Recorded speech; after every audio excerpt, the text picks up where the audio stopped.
Did you know that a couple of years ago, researchers from Blue Cross and Blue Shield Association released the following stats? They did a long study, and the authors affirmed that while the vast majority of cases of Alzheimer's are found in Americans over the age of 65, between 2013 and 2017, they found a 143% increase in diagnoses for those between 55 and 64, a 311% increase in diagnoses of Alzheimer's for those between 45 and 54, and a 373% increase in diagnoses for those between 30 and 44. So listen up. You need to know what you can do to stave off Alzheimer's. And my next guest, a medical doctor, says you can. He's been on the show before. His name is Dr. Dale Bredesen. I respect him immensely. And he's back with a new book called The Ageless Brain: How to Sharpen and Protect Your Mind for a Lifetime. Dale, welcome back to the show. Wonderful to see you. Those stats are really alarming. So is it actually a growing problem, or we're just getting better at diagnosing? It's a growing problem. When I was training many years ago, we never saw people in their 40s, 50s. This was a disease of late 60s, 70s, 80s, 90s. Now, one of the most common things we see is people who are in their 40s or 50s who are getting diagnosed with Alzheimer's. So yes, we're getting a little better at diagnosing it for sure. There are new blood tests, et cetera, but there's no question it is on the increase in these young groups. Okay, we've talked before about some of the preventative measures, and I want to go back over some of them now, but I'm going to lead with the most controversial, but maybe promising. You tell me, can Ozempic help stave off Alzheimer's and dementia? It is possible. That's one of the many things, we're hearing from RFK about all these different things. One of the issues is, what are we doing about metabolism? We do not have an optimal, as you know, we do not have an optimal metabolism in most people in this country. Too much high carb food, too much ultra processed food, and a lot of damage, frankly, to our metabolic systems. And so this is one of the possibilities. And there are other things as well. There are things you can do to avoid that. But improving your insulin sensitivity, of course, what Ozempic will do will increase your endogenous insulin as well. The problem, of course, is that there are some side effects, and we don't yet know the long-term effects of using GLP-1s. What effect on Alzheimer's do statins have? Because I've been hearing all sorts of info about they're good, no, they're bad. Yeah, it's a great point because they're both. That's the problem. So they have one effect, which is to reduce the overall inflammation. And as I pointed out in the book, and which, as you know, this book is really about saving synapses for all of us. In the U.S., whether you live to 80, 90, 100, 110, of course, people are trying to push that up far to 140, 160, whatever it is. Your lifespan, unfortunately, is not met often by your brain span.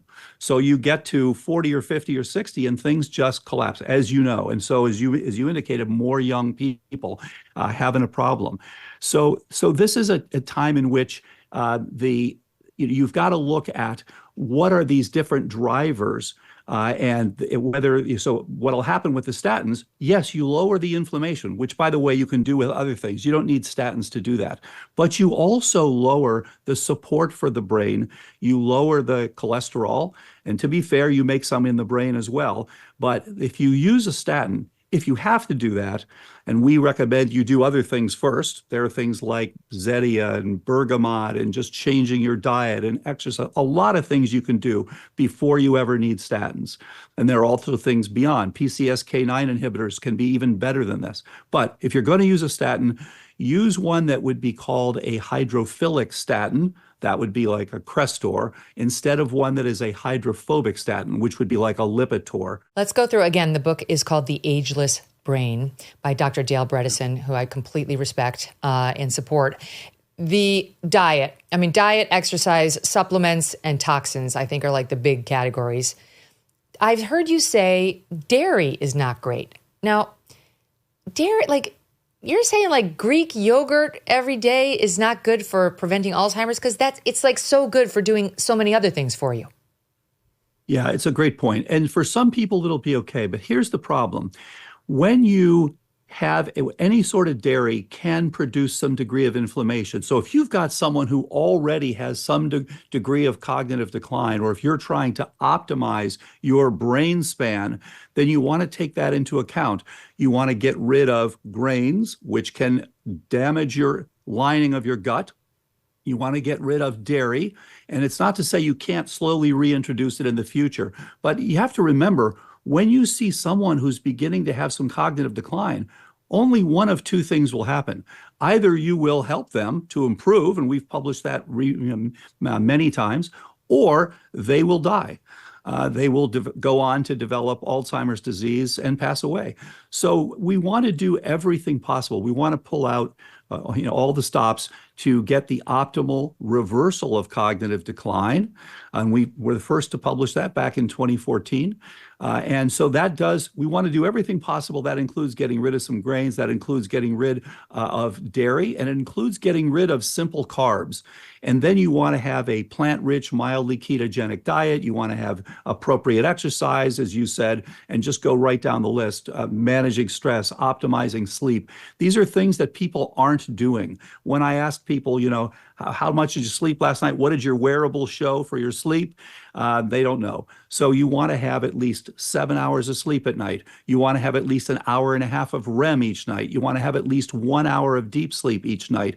And you want to have an oxygen concentration, saturation in your blood of at least 94% while you're sleeping. So many people don't have that. So this is why the brain span in America does not equal the lifespan in America.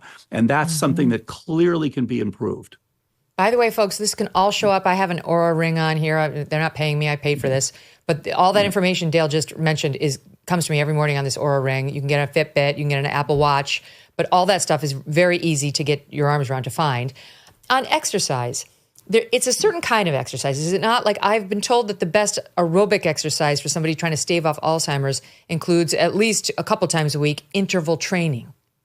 It's a great point. So there's so much now for all of these things that we know that we didn't know even just a few years ago. So as you said, this high intensity interval training has turned out to be the one that seems to be the most effective at reducing your risk for cognitive decline. But then beyond that, there are things like Katsu bands. These are restriction bands that you can put on your arms and your legs. And what they do is they actually give you more bang for your buck. Because what happens, Megyn, is you get different mechanisms. So when you do strength training, you are improving your insulin sensitivity, which is critical for your brain and critical for preventing cognitive decline of Alzheimer's disease. On the other hand, when you do the aerobic training, you are improving blood flow and oxygenation. This is one of the reasons something called EWOT is so helpful, which is exercise with oxygen therapy.